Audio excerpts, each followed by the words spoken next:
There's a tea that I write about called tea. And it turns out research has been done to show that tea triggers your excess fat burning, decreases your stem cells from making more fat. A little milk or a little cream, dairy. I like it that way. Turns out that's not the best way to drink coffee, so I actually have it straight now. And the reason is this. Extra virgin olive oil is a great example of where the benefits of a food don't increase the more you have it. So more isn't always more. So researchers gave the subject a kiwi extract every day for 1 week. What they found is that the kiwi extract eaters had improved bowel movements, better regularity, and less overall abdominal pain. They also had experienced less bloating and they were less gassy as well. Harsh things that you do to your body, smoking cigarettes, being a couch potato, being exposed to damaging oxidative stress, those things all shorten our telomere. They burn the fuse faster, but foods can slow it down and some foods can reverse it and lengthen the telomere. What are those top 3 foods?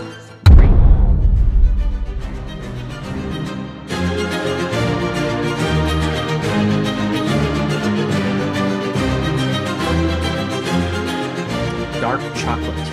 Oh, you're speaking my language now. Okay. So dark chocolate. Yeah. Can you eat too much dark chocolate? That's the question. You know, I have never seen anything about an overdose of cacao, but I will tell you that cacao has been shown to actually double the number of stem cells flowing in your bloodstream just by having 2 cups of hot chocolate made with 80% high flavanol chocolate, dark chocolate. Come on. Yeah, it's been done in people, 60-year-olds with heart disease. So wait, what happens when you drink or you eat this dark chocolate? Okay. What happens? Yeah, the polyphenols in this dark chocolate that we know what they are. They're called proanthocyanidins. So I'm a scientist, so my job is to actually know what the inside chemicals actually are. Yes. These are natural chemicals. All right. Most people don't need to know that, but you drink it and it tastes good. That's all you need to know. But I'll tell you, these natural chemicals found in cacao actually trigger a reaction in your body so that they call out the stem cells. So it is literally like bees flying out of a hive, can double the number of stem cells. And what's the practical impact? Well, there was a study done at UCSF in San Francisco that looked at 60-year-old men with heart disease. So these are people whose blood vessels were already not doing so well, and their blood flow wasn't going so well either, and their blood vessels were kind of sick. That's kind of the definition of heart disease. Mm-hmm. By having the stem cells coming out, they were able to actually double the resiliency, the function of their blood vessels. So they got better rebound, they're better agility. Their blood vessels are in better shape because their stem cells are regenerating their circulation. Wow. So this is human studies, right? Like most of the time you hear about scientists talking about rats or mice or cells. I'm talking about human studies. And that's kind of where we are with food as medicine. It's not the kind of like the guesswork. Like we can do serious research to get down to exactly what's actually happening at the human level. So matcha tea actually is quite amazing. Actually done a study to show that matcha tea extracts can kill breast cancer stem cells. Wow. I'm always amazed by that because, look, as somebody who's been involved with biotech development and cancer treatment development, finding something that could kill stem cells, cancer stem cells, like breast cancer stem cells, which is what makes cancers come back, is a holy grail. We don't have a drug for it, but here, matcha tea actually been shown in the lab to actually be able to do that. To me is actually really jaw-dropping. Then going down into even more fermented tea, because traditionally, again, you know, this idea that in our wellness community, we wind up having all these mantras, must drink green tea and oxidized fermented tea is no good. Turns out that's not true. The science is showing that oolong tea, which is slightly fermented, also good for your metabolism. You can lose your waist, you can shrink your waist size, your waist circumference, lose body fat. And then even perhaps more surprising, if you take the extreme of fermented smoky dark teas, there's a tea that I write about called Pu'er tea, P-U-E-R-H, one of your favorites, right? Yeah. One of mine as well.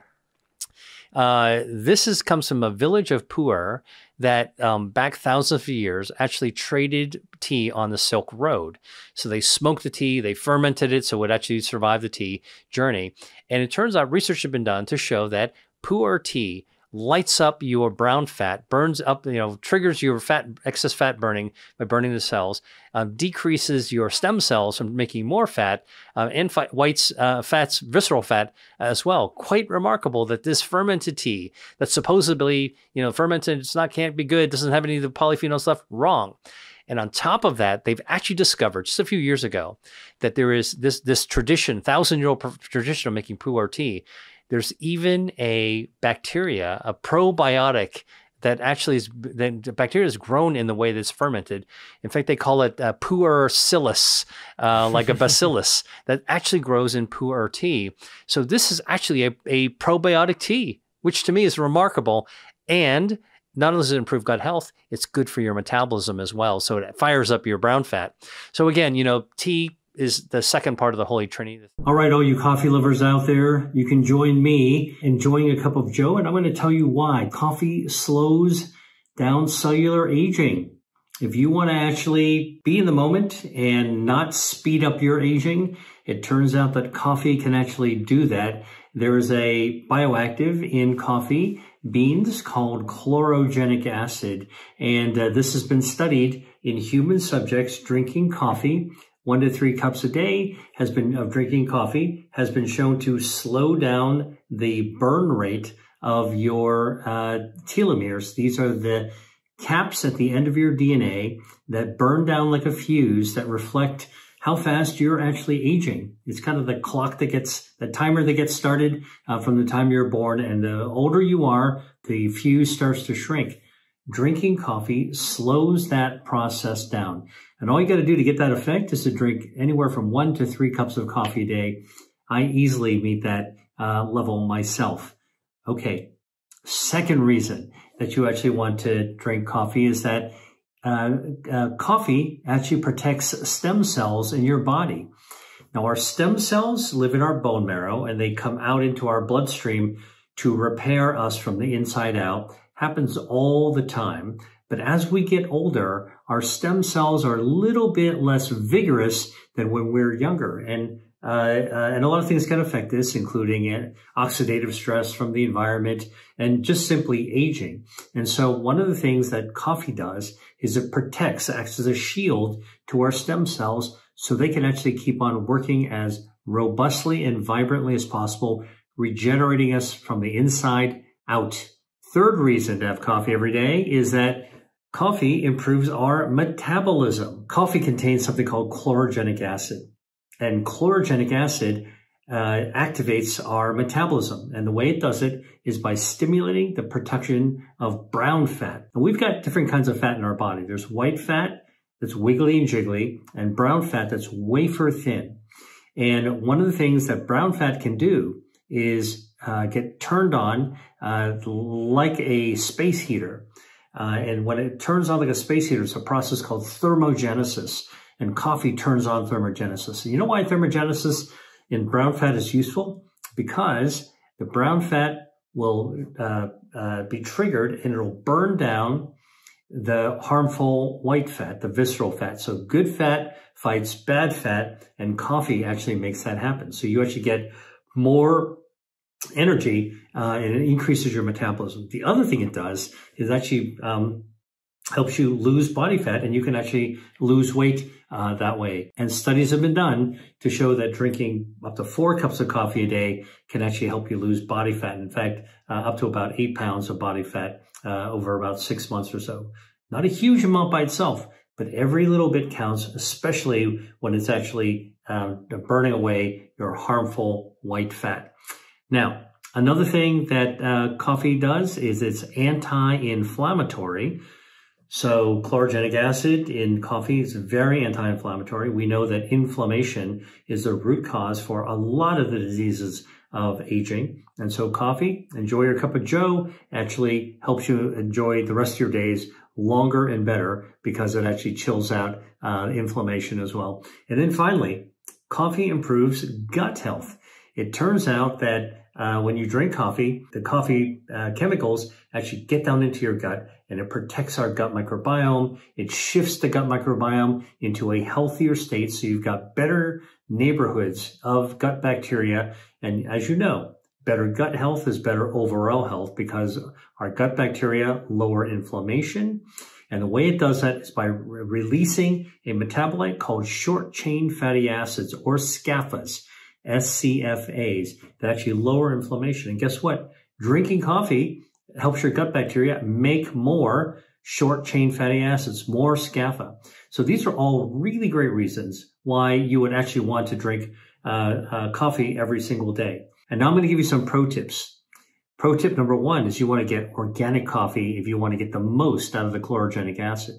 And the reason is this.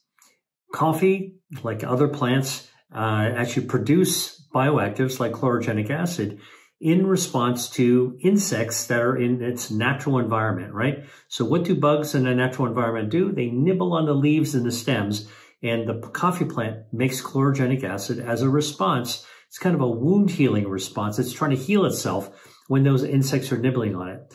Now, what do you think happens when you actually spray pesticides on the coffee bush? The bugs aren't nibbling as much, so it makes less chlorogenic acid. So if you get organic, no pesticides, more natural bugs nibbling away at it, it's going to produce more of this healing substance, chlorogenic acid. Good for the coffee plant, even better for us when we actually drink it. So get organic coffee whenever you can. Fair trade, of course. Now, the other tip about coffee is that although for years I enjoyed my coffee with a little milk or a little cream, dairy, okay, I like it that way. Turns out that's not the best way to drink coffee. So I actually have it straight now. And the reason is this. The chlorogenic acid in coffee floats around in tiny little molecules in the coffee. But when you put dairy in it, dairy's made of dairy fat, and those little fat particles form soap bubbles that trap the chlorogenic acid. All right. So now you drink the coffee that you have some cream or milk in it, and guess what? The chlorogenic acid is trapped in the soap bubble, and it just trickles down your gut, and you get rid of it, poop it out on the other end, and you don't actually absorb all of it. So if you want to get the most out of the chlorogenic acid, you'll absorb some if you have dairy, but not all. But if you want to get the most out of it, just have your coffee straight.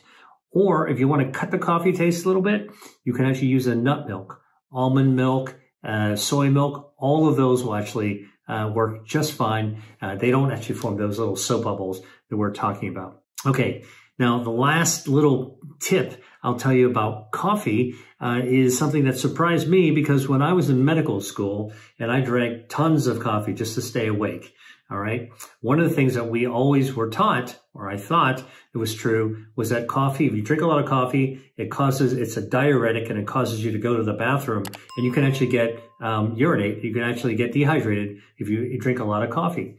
Well, guess what? Clinical studies have been done and it showed that if you drink moderate amounts of coffee, 3 to 4 cups of coffee a day, it doesn't actually cause you to be any more dehydrated than if you just drank water.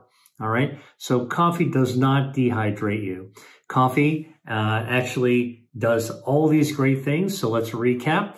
Coffee slows down cellular aging. Coffee stimulates your stem cells. Coffee improves your metabolism by burning down harmful body fat, and you'll actually lose some weight along the way. And coffee is anti-inflammatory, and coffee improves gut health. All right. All these benefits from coffee. One of my favorite beverages.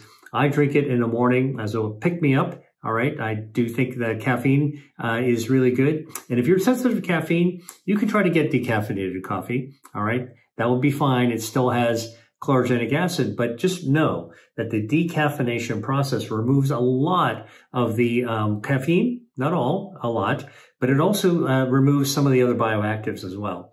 But some people are sensitive, and it's just fine. If you want to actually have that taste of coffee and get some of the benefits, decaf will actually work as well. Just not as good as the full test coffee, which is my beverage of choice. Olive oil is a delicious, healthy oil, despite what you may have heard from some people.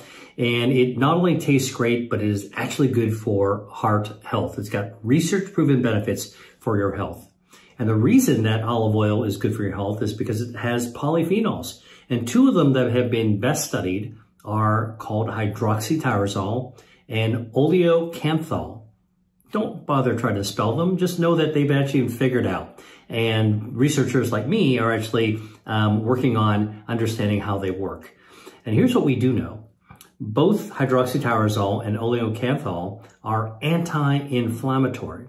And they also help your circulation. They actually protect your endothelial cells, the lining of your circulation. And this allows you to lower your risk of cardiovascular disease. And the other thing is that hydroxytyrosol, one of these bioactives in extra virgin olive oil, actually activates brown fat, which can improve your metabolism and burn down harmful inflammatory visceral fat. So anti-inflammatory, improves your circulation, lowers your risk of heart disease, turns down brown fat, burns away harmful fat, and improves your metabolism. So what's oleocanthal? Well, oleocanthal is a bioactive in extra virgin olive oil that gives the oil its peppery taste in the back of your throat, right? That's part of really, really good, fresh, extra virgin olive oil. Now, both hydroxytyrosol and oleocanthal are good for the lining of the blood vessels, as I told you, the endothelium. And there are 32 studies in total, clinical studies that involve 841,000 people that show that consuming extra virgin olive oil is associated with a lower risk of heart disease and stroke. All right. So this is the clinical proof of concept. Now, this is all thought to be due to these polyphenols that improve endothelial layers in your blood vessels, as well as your blood flow. So what are olives? All right. These bioactives are found in olives. Olives are one of the most important fruits in the Mediterranean diet. If you've never seen an olive tree, it actually grows in arid, hot weather. It's got kind of a dusty looking trunk. Some olive trees are hundreds of years old, and the olives that actually form start off as green, and then they ripen over the course of the summer. Now, how olive oils are made is that olives, when they're ripe, are shaken off the tree, they're collected, and when they're collected, they then are crushed and spun. And so there's a big drum that will spin these crushed olives. And of course, olives contain water in its meat, and it contains the oil. So as you spin it, all the liquid comes off the side. It gets collected in a container, and the oil floats to the top, right? Oil's lighter than water. That's the good stuff. And the water actually settles down to the bottom. Now, the oil, actually for extra virgin first press olive oil, will actually have little bits of the olive meat, and that's why it's green. That's why when you get extra virgin olive oil, it looks green. If you hold it up, put it into a glass and hold it up to the light, it looks green. You're actually looking at the green color with the little bits of the olives in it. And so first press means that you just press it out, spin it off, and collect it, and you don't filter it. That's what first press extra virgin olive oil is. And those polyphenols are found in those little floating bits that give extra virgin olive oil its taste as well as its color. Now, a second benefit of extra virgin olive oil comes from the fact that it contains healthy fats. Now, the main fat is called oleic acid, okay? And oleic acid has potent anti-inflammatory properties all by itself. So the bioactives in the polyphenols are good, but the oleic acid, the healthy fat, is also anti-inflammatory, all right? And it was a clinical study done in Japan looking at 3,000 men and women. And this was published in the Journal of Epidemiology that showed that the consumption of oleic acid correlated with the reduction in the inflammatory marker called C-reactive protein in the blood after taking oleic acid. Now, extra virgin olive oil also has a little bit of omega-3 polyunsaturated fatty acids, and you know omega-3s are healthy as well. Now, a third benefit of extra virgin olive oil is that you don't need to consume a lot to get its benefits. And this is where the 3 tablespoons per day come in. Now, 3 tablespoons, if you were to actually measure it out, look like a lot if you're actually going to take it straight. But actually, if you think about it, extra virgin olive oil used in salad dressing, in a dish that actually is sauteed, a little bit of extra olive oil, dipping it into a piece of healthy sourdough bread for the oil, for the taste. Before long, you'll actually easily consume over the course of a day 3 tablespoons. So I think that 3 tablespoons are easy to consume in the course of the day in normal eating, Mediterranean diet. I would not do shots of extra virgin olive oil. After all, it's a fat, and it's better to actually spread it out in the context of food. Also, you can actually enjoy it more. And always be careful. This is a fat. You don't want to overconsume that as well.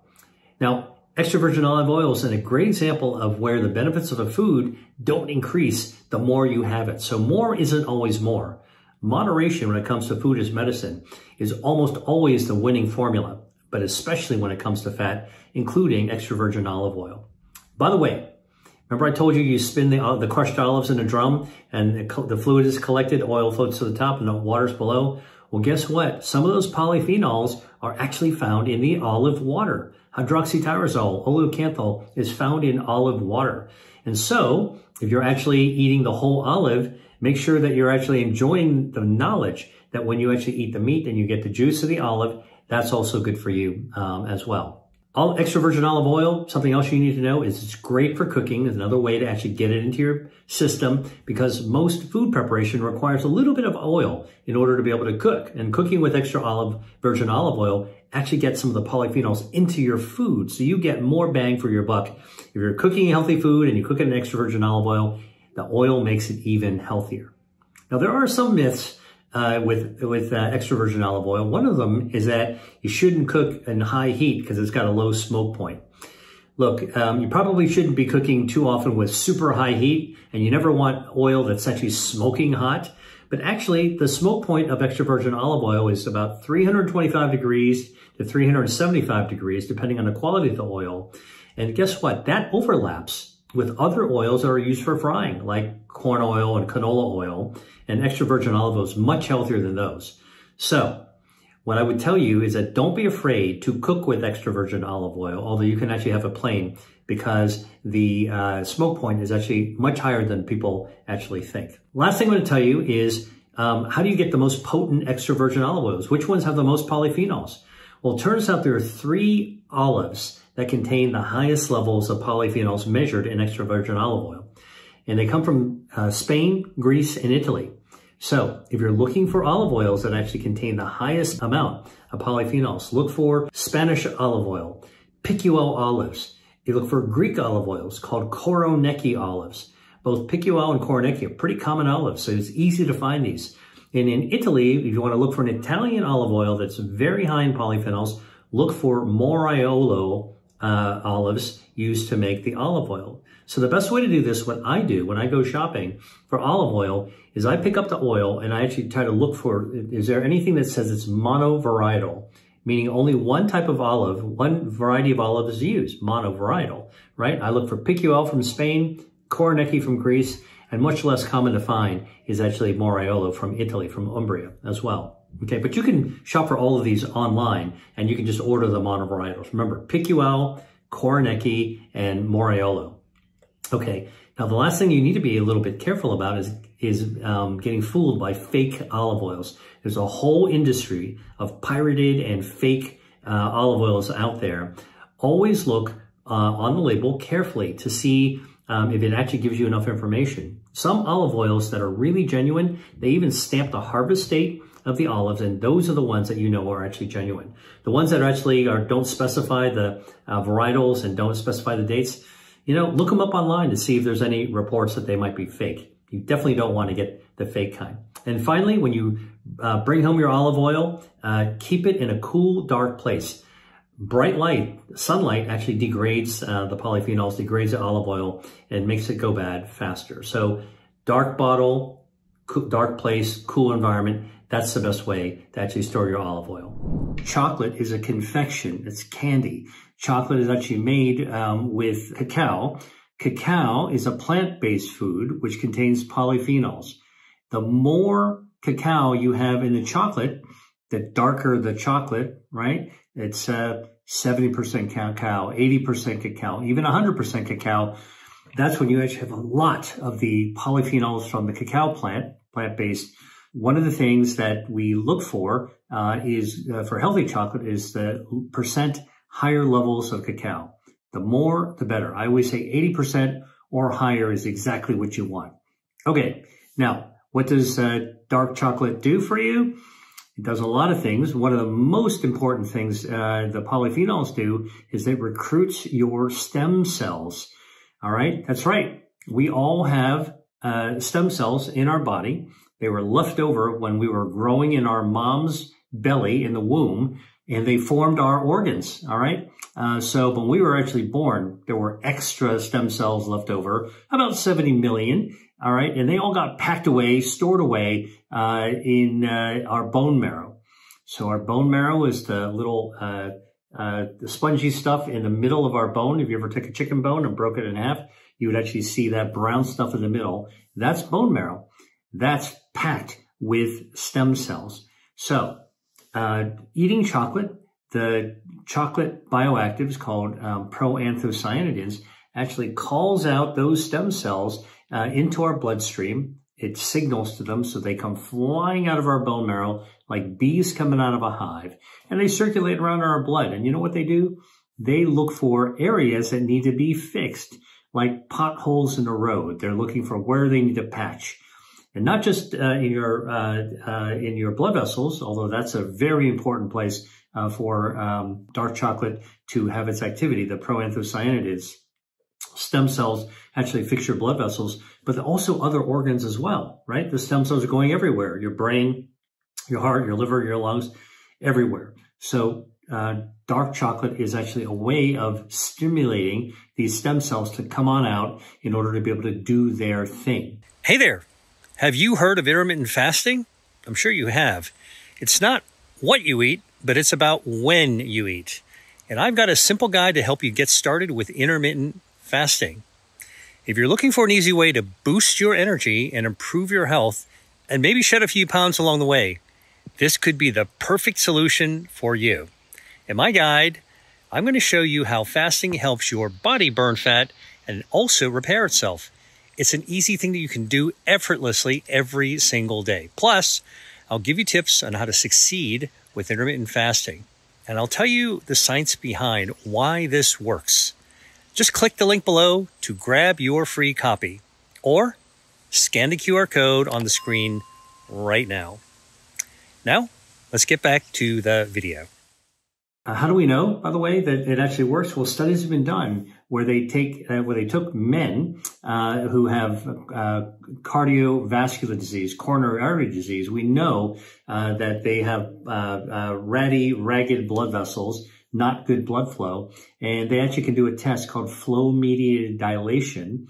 This is basically where you see how resilient the blood vessels are. Good, normal, healthy blood vessels are very resilient. All right. And ones that are sick with cardiovascular disease, not so resilient. So how do you study this?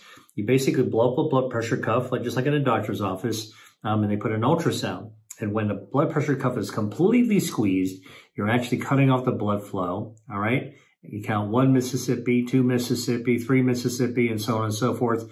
All right. There's no blood flow going through. Then you release it suddenly, and blood jets right through the blood pressure cuff. And now you take the ultrasound to measure how quickly the blood vessels adapt and rebound after the blockage. All right. So you have no flow, all of a sudden a ton of flow. Okay. A tsunami of blood comes out.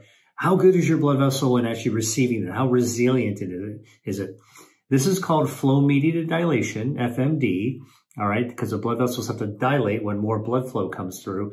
And it turns out that studies have looked at people who have had dark chocolate, actually cacao beverage, and they found that having the cacao beverage actually helps the blood vessels become more resilient because the stem cells have actually come out and fixed and repaired and regenerated the areas of the blood vessels in order to keep them as healthy and as resilient as possible. All right. So this is basically taking about 2 cups of hot cocoa, dark chocolate, for a month, 30 days. And some people were able to double the number of stem cells that come out of their blood vessels. Hi there. If you enjoyed watching this video, I know you'll love the next one.